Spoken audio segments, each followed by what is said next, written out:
નમસ્કાર ખેડૂત મિત્રો, આર્યમાન ગીર ગૌશાળા જસદણ વતી આપ સૌનું હાર્દિક સ્વાગત કરું છું।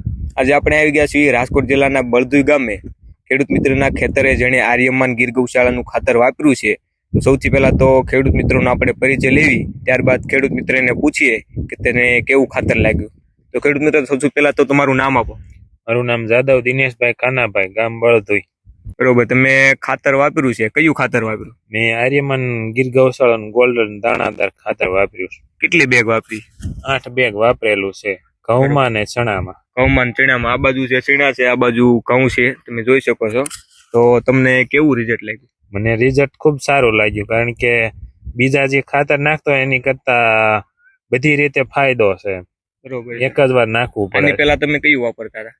આની પહેલા રાસાયણિક ક્યારેક વાપરેલું ખરું મેં, પણ એમાં રિઝલ્ટ નહોતા મળતા, એટલે મેં 2 વર્ષ પહેલા ટ્રાય મારી હતી, પણ રિઝલ્ટ મળ્યું એટલે મેં કીધું પાછી ચાલુ કરવી, એમ કે ઓલા કરતા સારું છે।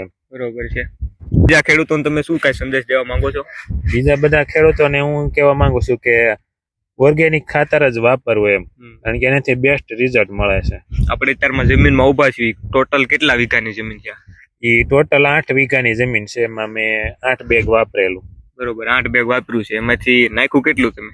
નાખેલું છે અત્યારે 6 બેગ। 6 બેગ નાખ્યું 8 વીઘામાં, તો કે પ્રમાણ તો ઓછું રાખ્યું, વાંધો નહીં। તો બાકી વીઘે 1 બેગ તમારે વાપરવું ખેડૂતોને, એટલે તમારે બાકી જરૂર ન રહે। પાયામાં જ વાપર્યું ને તમે? હા, પાયામાં જ વાપરેલું, બરોબર, પછી કાંઈ ન થાય ખાતર।